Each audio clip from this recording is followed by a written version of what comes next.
श्री स्वामी समर्थ मित्रांनो, तुमचं माझ्या चॅनलमध्ये खूप खूप खूप स्वागत आहे। मी आहे प्रिया त्रिंबके। आज आपण जाणून घेणार आहोत की उद्या पौर्णिमा आहे, हुताशनी पौर्णिमा आहे, तीच म्हणजे आपण होळी म्हणून साजरा करत असतो। तर त्यासाठी काय तोडगे करायचे आहेत, काय नाही करायचे, काय करायचे हे सगळं बघणार आहोत। तर उद्या 24 मार्च आहे, त्यासाठी आपण होळी अशी साजरा करत असतो की साधारण म्हणजे प्रत्येकानेच होळीच्या दिवशी काही तोडगे करायला हवेत, कारण कोण आपल्या वाईटावर असतं नसतं आपल्याला काही माहीत नसतं। त्यामुळे सगळे तोंडावर गोड गोड छान बोलतात, पण कोणाच्या मनात काय काय नाही काही सांगू शकत नाही आपण। तर त्यामुळे मग आपण काय करणार आहोत, काही तोडगे असे आहेत की जे तुम्ही वर्षातून एकदाच करायचे आहेत आपल्याला, त्यामुळे हे आवर्जून तुम्ही नक्की करा। आणि ते करण्यासाठी आपण साधारण काय करत असतो की होळीच्या दिवशी आपण गाईच्या गोवऱ्या वगैरे आणून, ऊसाचं एक दांडी वगैरे असते ती काठी आणून ते लावून, ऊसाचं सगळं लावून एक सगळ्या गोवऱ्या वगैरे रचून सगळं काही करत असतो। त्याभोवती आपण रांगोळी वगैरे काढत असतो। परत ते घाटी वगैरे असतात, साखरेच्या गाठींपासून तयार केलेली ती घाटी असते, त्याची माळ आपण होळीला घालत असतो। असं करून आपण जो पूर्णावरणाचा जो काही प्रसाद असतो तो आपण ठेवत असतो। आणि तो ठेवल्यानंतर मग आपण त्याला तांदूळ, अक्षदा वगैरे, हळदी कुंकू असं वाहून आपण होळीची पूजा करत असतो आणि प्रदक्षिणा वगैरे मारत असतो, असं करत असतो। पण त्याचबरोबर आपण काही तोडगे पण करणार आहोत, कारण जे आपल्यासाठी चांगले असतील त्यासाठी। तर कोणाच्या घरात म्हणजे भरपूर असे प्रॉब्लेम्स असतात की कोणाचं आर्थिक नुकसान होत असतं किंवा पैसे वगैरे कमवतात पण ते टिकत नाहीत घरात, किंवा कोणी आपल्यावर काही ब्लॅक मॅजिक वगैरे केलेलं असतं तर ते आपल्यावर म्हणजे काही प्रभाव वगैरे असतो आपल्या घरावर। तर ते सगळं निघून जाण्यासाठी म्हणजे एक पूर्ण श्रद्धेने आपण जेवढे उपाय मी सांगणार आहे ना, तेवढे तुम्ही नक्कीच पूर्ण श्रद्धेने करा, त्यांच्यावर श्रद्धा ठेवा आणि मग ते उपाय करा। कारण मग कोणत्या पण गोष्टीवर आपण जर श्रद्धा ठेवली ना तर ते पूर्णत्वास येत असतं। नाहीतर मग उगाच यांनी सांगितलं म्हणून असं करायचं, तसं नाही। एकदम मनापासून आपण कोणती पण गोष्ट केली ना की ती नक्कीच पूर्ण होत असते। आणि त्यासाठी मग आपण हे पूर्ण श्रद्धेने उपाय करायचे आहेत। त्यासाठी आपण पहिल्यांदा काय करणार आहोत, होळीच्या दिवशी सकाळी उठलं की आपलं स्नान वगैरे सगळं जे काय आवरून झालं की त्यानंतर मग आपण म्हणजे फरशी वगैरे पुसतो, त्यावेळेस आपण पहिले फरशी पुसण्याच्या अगोदर पाण्यामध्ये आपण गोमूत्र, हळद, हिंग आणि खडे मीठ टाकून आपण व्यवस्थित फरशी वगैरे पुसून घ्यायची आहे। पुसून घेतल्यानंतर मग आपण सगळी फरशी पुसून झाली आणि त्याच्यानंतर मग आपण काय करणार आहोत, दारावर पूर्ण दाराला आपला उंबरठा पूर्ण चौकट असते त्याला थोडं थोडं वरण आणि पूर्ण उंबऱ्याला आपण खाली गोमूत्र, हळद आणि थोडंसं गुलाबजल, गंगाजल असं मिक्स करून याचं सगळं मिश्रण तुम्ही करून दाराच्या उंबरठ्यावर लावायचं आहे। त्यानंतर दाराच्या उंबरठ्यावर हे मिश्रण लावल्यानंतर म्हणजे हे जे मिक्स करून आपण ते लावायचं, कारण कोणती पण निगेटिव्ह एनर्जी, पौर्णिमा आहे, पौर्णिमा अमावस्येला आपल्याला माहिती असते की कोणती पण निगेटिव्ह एनर्जी येऊ शकते घरामध्ये। त्या दिवशी चांगल्या गोष्टींचा पण खूप चांगला प्रभाव असतो, चांगल्या शक्तीचा, आणि वाईट शक्तींचा पण खूप सारा प्रभाव असतो। आणि होळीच्या दिवशी किंवा अमावस्येला वगैरे असे काही काही दिवस असतात की लोक आपल्यावर खूप काही म्हणजे तो वेळ साधून आपल्यावर खूप काही करण्याचा प्रयत्न करत असतात। तर ती निगेटिव्हिटी आपल्या घरात येऊ नये त्यासाठी आपण करणार आहोत। तर त्या दिवशी ते हळद आणि गोमूत्र, परत हळद, गोमूत्र आणि थोडंसं गंगाजल, गुलाबजल असं मिक्स करून दाराच्या उंबरठ्यावर लावायचं आहे। त्यावर तुम्हाला गुलाल असतो ना आपला गुलाल, तो असा दाराच्या उंबरठ्यावर सगळीकडे पसरवून टाकायचा आहे। हळदीचं लेपन करायचं आणि गुलाल जो आहे त्याचं लेपन नाही करायचं, तुम्हाला असंच वरती तो सगळीकडे टाकून द्यायचा। आणि मेन म्हणजे दारामध्ये अशी पूर्ण रांगोळी पण काढायची, कारण रांगोळी काढल्यानंतर काय होत असतं की जी वाईट शक्ती आहे ना, रोजच काढली पाहिजे रांगोळी तशी, कारण जी वाईट शक्ती असते ना तिला म्हणजे दारातून आतमध्ये येण्यास थोडासा अडथळा म्हणतो ना आपण, तो निर्माण होत असतो। त्यामुळे वाईट शक्ती आपल्या घरात येत नाही, म्हणून दारामध्ये रांगोळी काढायची असते। तर ते केल्यानंतर मग आपण हे झालं रांगोळी वगैरे सगळं घराचं वगैरे सगळं हे झालं। आणि त्यानंतर मग संध्याकाळी त्याच वेळेस संध्याकाळी आपण होळी पेटवणार आहोत। तर मग त्याच्यासाठी आपल्याला काय करायचं आहे, तुम्ही सकाळीच म्हणजे तुमच्या घरातले जेवढे लोक असतील ना तेवढ्या सगळ्यांच्याचकडे, घरातले पुरुष महिला जेवढे काही असतील त्यांच्याकडे, फक्त मासिक पाळी ज्यांना आली आहे महिलांना त्यांनी हे उपाय करायचे नाहीयेत। तर मग त्यासाठी मग काय करणार की एक काळा कपडा घ्यायचा, त्यामध्ये तुम्हाला काळे तीळ टाकायचे। काळे तीळ टाकल्यानंतर त्यामध्ये थोडीशी आपली जी पिवळी मोहरी असते ती पण टाकायची आणि ती सकाळपासून ते संध्याकाळपर्यंत होळी पेटेपर्यंत आपल्या सोबतच ठेवायची आहे। तर ती सोबत ठेवायची, सगळ्या मुलांकडे पण द्या तुम्ही तुमच्या, आणि मुलांच्या खिशात वगैरे असं, किंवा तुम्ही तुमच्या सोबत पण ठेवू शकता। आपलं नवरा वगैरे जॉबवर वगैरे असेल तर त्यांच्या खिशात पण असं सगळीकडे म्हणजे सकाळपासून ते संध्याकाळपर्यंत होळी पेटेपर्यंत ठेवायचं आहे। कारण का, तर जे काही निगेटिव्हिटी एनर्जी असते ना तुमची म्हणा, किंवा कोणी आपल्यावर काय वाईट साईड केलेलं असेल नसेल तर ती वाईट साईड एनर्जी, वाईट साईड आपलं काय जे असेल ते त्या मोहरीमध्ये आणि तिळामध्ये ते उतरणार आहे। आणि ते नंतर मग जी पुरचुंडी असते आपली, जी आपण बांधून ठेवलेली, ती खिशात ठेवलेले, तर ते तुम्ही संध्याकाळी होळीच्या दिवशी होळीच्या म्हणजे संध्याकाळी होळीमध्ये टाकायचे ते। तर ते टाकायच्या अगोदर पहिल्यांदा ते 7 वेळा आपल्यावरनं उतरून घ्यायचं आणि मग ते होळीमध्ये टाकून द्यायचे। तुम्ही घरात उतरवून घेऊ शकता किंवा बाहेर पण उतरून घेऊ शकता, पण तुम्हाला जसं कम्फर्टेबल वाटेल तसं तसं उतरवून घ्यायचं आणि मग ते होळीमध्ये नेऊन टाकायचं. कारण आणि हे शक्यतो म्हणजे असं सगळ्यांना सांगत बसायचं नाही की मी हे करणार आहे, ते करणार आहे, असं करणार आहे, तसं करणार आहे. कारण वाईट लोक आपल्या शेजारीच असतात, घरात सुद्धा असतात. त्यामुळं कोणालाच म्हणजे एक संशय असतो ना आपल्याला की हा ही व्यक्ती आपल्यावर म्हणजे जळते वगैरे, असं काही असते तसं. तर हे करताना तुम्ही गुपचूप उपाय करायचा आहे हा. तर संध्याकाळी हे टाकायचे आणि त्यानंतर मग हा झाला पहिला उपाय. त्यानंतर दुसरा उपाय म्हणजे काय, आपण एक 11 लवंग घ्यायचे आहेत. 11 लवंग घेऊन परत 7 बत्ताशे घ्यायचे आहेत आणि विड्याची पानं असतात ती 5 किंवा 11 घ्यायची आहेत. आणि ती पण तुमची जी इच्छा असते मनाची, तुम्ही बोलू शकता की माझ्या मागं किंवा माझ्या परिवारामागं जे काय वाईट साईट असेल, कोणी काय केलेलं किंवा धंदा चालत नाही, कामधंदा चालत नाही, घरात काही आजारपण असेल, असं काही जी काही इच्छा असेल तुमची ते म्हणून ते इच्छा तुम्ही मनातली मनात बोलून तुम्ही ते होळीमध्ये टाकून द्यायचं. हा झाला दुसरा उपाय. तिसरा उपाय म्हणजे तुम्ही हळकुंड घ्यायची आहे. हळकुंड घेऊन म्हणजे ज्या मुलींची लग्न वगैरे होत नाही आहे त्या मुलींनी करायचा हा उपाय शिवशंकरांच्या पिंडीला जाऊन. तर तुम्ही काय करायचं, एक पान घ्यायचं आहे विड्याचं, त्यावर हळकुंड आणि सुपारी ठेवायची आहे आणि आपली मनातली जी काही इच्छा असते ना ती महादेवाला बोलायची आहे की माझं लग्न असं असं म्हणजे जे काही अडथळे वगैरे येत असतील ते लवकरात लवकर दूर होऊन लवकरात लवकर माझा विवाह जुळू देत. तर तुम्ही हा उपाय तुम्ही दिवसभरात कधी पण करू शकता. पण शक्यतो प्रदोष काळाच्या वेळी आणि प्रदोष काळ झाल्यानंतर हे केलं तर चांगला फायदा होईल याचा. तर हा उपाय करायचा मुलींनी ज्यांचा विवाह होत नाही त्यांनी. आणि त्याचबरोबर तुम्ही पिंडीवरच हा उपाय अजून हा झाला पिंडीवरचा पहिला उपाय मुलींच्या लग्नासाठी. आणि दुसरा उपाय म्हणजे तुम्ही 21 गोमती चक्र असतात ते 21 गोमती चक्र असतात ना ते घ्यायचेत आणि त्यानंतर मग ते गोमती चक्र घेतल्यानंतर मग तुम्ही शंकराच्या पिंडीला जायचं आहे. तिथं बसून प्रार्थना करायची, जे काही तुमच्या अडचणी वगैरे असतील ते सगळं त्यांना सांगायचं आहे आणि ते गोमती चक्र तिथे पिंडीवर वाहायचे आणि घरी परत यायचे. गोमती चक्र सोबत नाही आणायचे, परत ते वाहायचे पिंडीला, तिथंच ठेवायचे ते.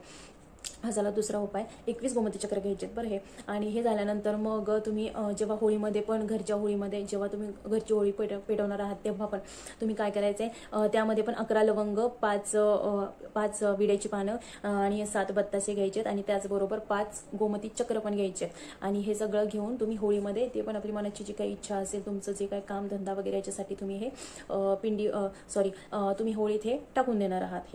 हे झाले 3 उपाय आपले. आणि याच्यानंतर चौथा उपाय म्हणजे आपण काय करणार आहोत, आपल्यावरून तुम्ही घराच्या प्रत्येक व्यक्तीवरून पण उतरून टाकू शकता नारळ उतरून टाकताना काय करायचंय, जी नारळाची शेंडी असते ती होळीच्या दिशेने करायची, होळीकडे करायची आणि त्यावर शेंदूर वगैरे असतो ना तो लावायचा किंवा हळदी कुंकू लावायचे आणि आपली जी मनातली इच्छा आहे दोन्ही हातात घेऊन नारळ व्यवस्थित मनातली इच्छा वगैरे मागायची, स्वामींचं स्मरण करायचंय.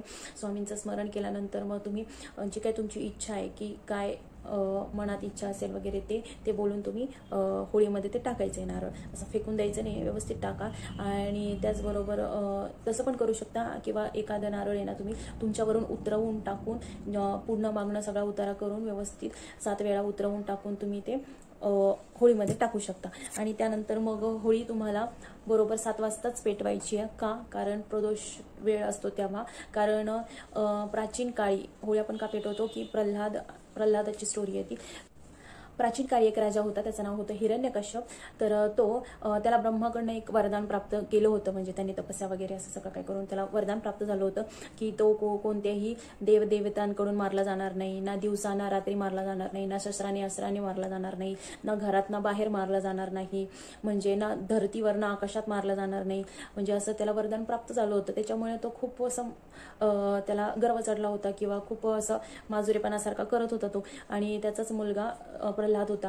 तर प्रल्हाद त्याला म्हणजे त्या राजाला असं वाटायचं की आपल्या पुत्राने फक्त आपलीच नाव घेतलं पाहिजे आणि आपलीच प्रशंसा केली पाहिजे ना, त्यामुळं मग तो त्याला सारखा काही ना म्हणजे प्रल्हाद सारखा आपल्या विष्णुदेवांचा भक्त होता. त्यामुळे तो सारखं श्रीहरी किंवा विष्णूंचं नाव त्यांच्या तोंडामध्ये असायचं. त्यामुळे तो सारखं देवाची म्हणजे देवाच्या स्मयेच्यात असायचा.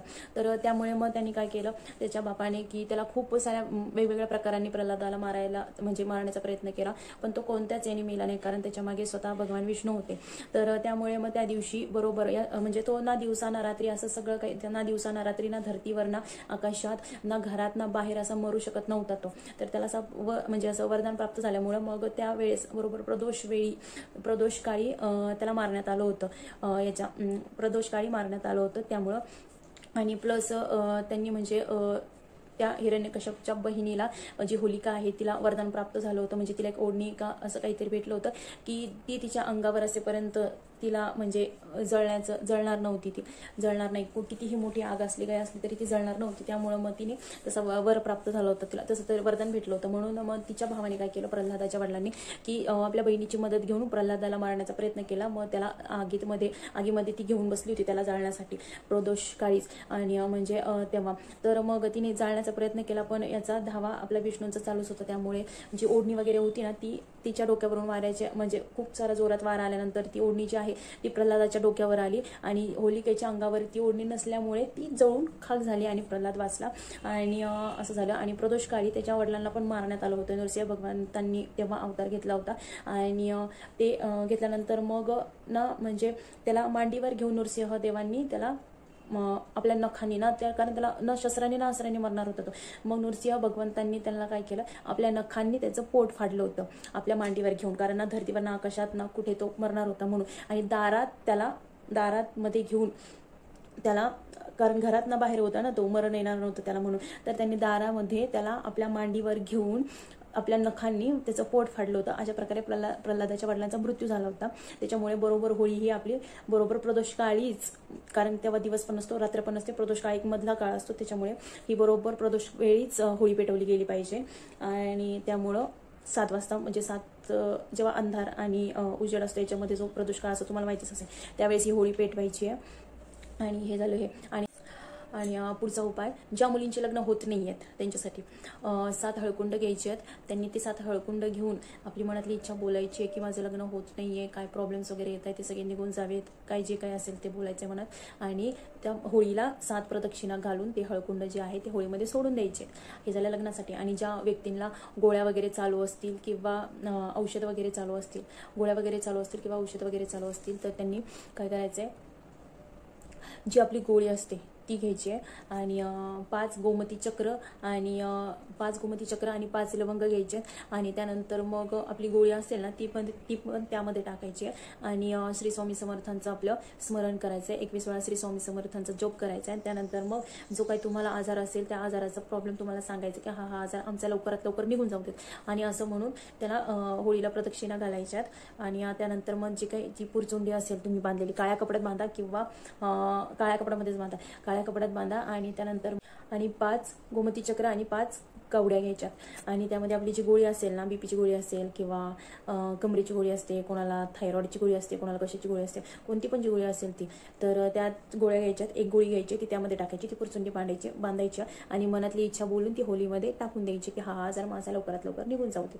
आणि त्यानंतर पौर्णिमा असल्यामुळे, पौर्णिमा आहे त्यामुळे मग आपली कुलदेवतेची सेवा पण झाली पाहिजे. सत्यनारायणाची पण पूजा करत असतात, तर ती 24 मार्चला सत्यनारायणाची पूजा करायची, कारण 25 तारखेला जी पौर्णिमा आहे ती दुपारी संपते आहे, संध्याकाळी पौर्णिमा नाही आहे. त्यामुळे ती 25 तारखेच्या संध्याकाळीच सत्यनारायणाची पूजा करून घ्यायची आहे. आणि त्यावर आपल्या कुलदेवतेच्या टाकावर किंवा आपल्याकडे श्रीयंत्र असेल त्यावर आपलं ओम ऐं ह्रीं क्लीं चामुंडाय विद्या असा हा मंत्र किंवा 108 देवीची नावं घेत किंवा श्री सुक्ताने तुम्ही कुंकुमार्चन करायचंय आपल्या टाकावर देवीच्या किंवा श्रीयंत्रावर. आणि असं करून तुम्ही देवीची छोटीशी सेवा करू शकतात. त्यानंतर सत्यनारायण पूजा पण घालायची आहे संध्याकाळी. आणि ते झाल्यानंतर परत आपण पौर्णिमा असल्यामुळं आणि परवाच 25 तारखेला चंद्रग्रहण पण आहे, पण ते चंद्रग्रहण आपल्या भारतामध्ये दिसणार नाही, त्यामुळे एवढं काही त्याचे नियम वगैरे पाळायची गरज नाही आपल्यासारख्या व्यक्तीने.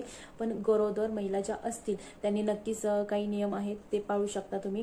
आणि त्यानंतर मग पौर्णिमा असल्यामुळं देवीची ओटी पण भरायची असते कुलदेवतेची आपल्या, तर ती ओटी पण भरायची आहे कुलदेवतेची. आणि ओटी पण भरायची, ओटी भरल्यानंतर मग तुम्ही म्हणजे ओटी भरायची, ती झाली सेवा देवीची. आता आणखी काही गोष्टी आहेत की कोणी काही म्हणजे पौर्णिमेला, अमावस्येला किंवा पौर्णिमेलाच उद्या होळी आहे त्यामुळे ते जास्त प्रभाव वाईट असतो, त्याच्यामुळे ते लोक काही करण्याचा प्रयत्न करतात.